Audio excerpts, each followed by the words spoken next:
इतना एक्सटेंड करके क्यों लिखा गया? इतना कुछ लिखा है रामधारी सिंह दिनकर जी ने। ये सौभाग्य हम लोगों का है कि हम मुंगेर की धरती से आते हैं और विभाजित मुंगेर के वो गौरव है। आज भी जब हम पढ़ते हैं तो यह बताया जाता है कि सिमरिया घाट मुंगेर में उनका जन्म हुआ था। ये हम लोग के कौन मतलब कन कन को हम लोगों को उद्वेलित कर देता है कि रामधारी सिंह दिनकर जैसा व्यक्तित्व तो इस मुंगेर की माटी से। तो ये हमारे लिए गौरव का विषय है। लेकिन पूरे संपूर्ण भारतवर्ष में उन्होंने जो कुछ भी लिखा, उस जिस काल में लिखा, वह काल में लिखने का मतलब क्या था, क्यों कर्ण के बारे में वो लिखते हैं?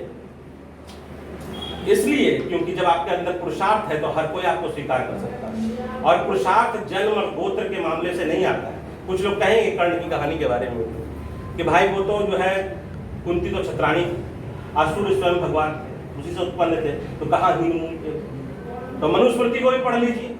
वहां तो कहते हैं कि अगर शूद्राणी का दुग्ध भी पान कर लेता है बच्चा तो उसका जो है जिस गोत्र में वो जन्म लेता है वो समाप्त हो जाता है, उसका क्षत्रित्व समाप्त हो जाता है, ब्राह्मणत्व समाप्त होता है। ये मानसिकता थी उस युग की जो बदल रही है धीरे धीरे। लेकिन उसको बदलने के लिए उन्होंने लिखा।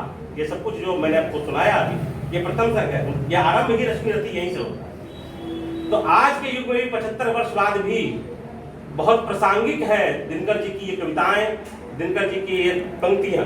अगर हम इसको नहीं समझेंगे, नहीं मानेंगे और हम आने वाली पीढ़ियों में इसको अगर नहीं बतलाएंगे, नहीं सिखाएंगे, तो जो भारत बन रहा है 75 वर्ष हो चुके अभी भी नहीं बदला, 175 हो जाएगा तब भी नहीं बदल पाएगा। ये हमारी जिम्मेवारी है कि आने वाले जनरेशन को हम सिखाएं कि जन्म से धन से आदमी के अंदर पुरुषार्थ और योग्यता नहीं आती है। समाज के अंदर आपको कुछ पाना है उसके लिए आपको सबको साथ मिलकर बराबरी के साथ चलकर एक दूसरे का सहयोग करते हुए जब आप एक साथ बढ़ेंगे तब राष्ट्र बढ़ता है, तभी राष्ट्र एक हो सकता है। बहुत कुछ बताया अनिल जी ने, साथी विमलेंद्र जी ने भी बताया। रामधारी सिंह दिनकर बड़े निर्भीक स्वभाव के, ये नहीं कि हम पंडित जी के मित्र हैं,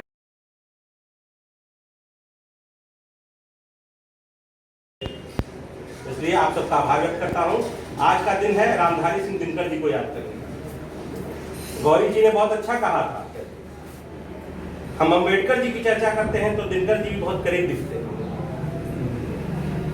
जिस समानता की बात अम्बेडकर जी करते हैं अपने कानून बनाने से, उसको रचना के माध्यम से, साहित्य के माध्यम से उतने ही करीब पहुंचाने का काम दिनकर जी करते हैं। जब रूस में क्रांति हुई थी और क्रांति के कुछ ही दिन के बाद लेनिन बीमार पड़ गए और लेनिन बीमार पड़ गए और उनको लगता था कि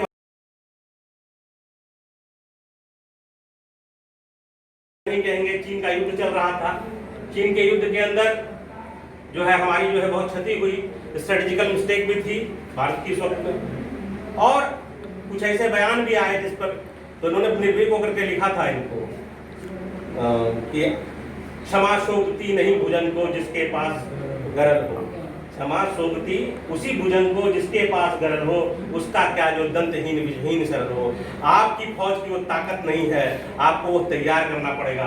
आपको भी वो विश्व गलने वाला फनी जो है आप सांप बनिएगा, तब जाके आप ये क्षमा की बात करते, क्षमा की बात आपको शोभा नहीं देती। तो बड़े निर्भीक स्वभाव के थे।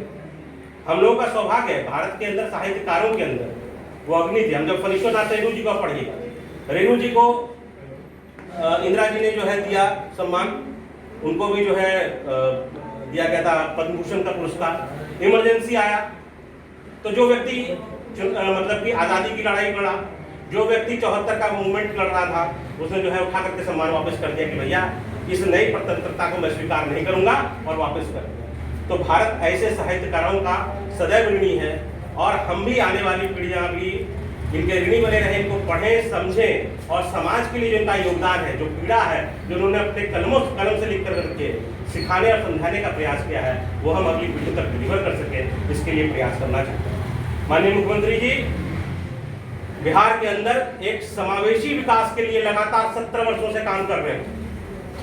ऐसा कोई जाति नहीं, कोई धर्म नहीं, कोई समाज नहीं, कोई वर्ग नहीं जिसके लिए वो योजनाबद्ध तरीके से काम नहीं करते।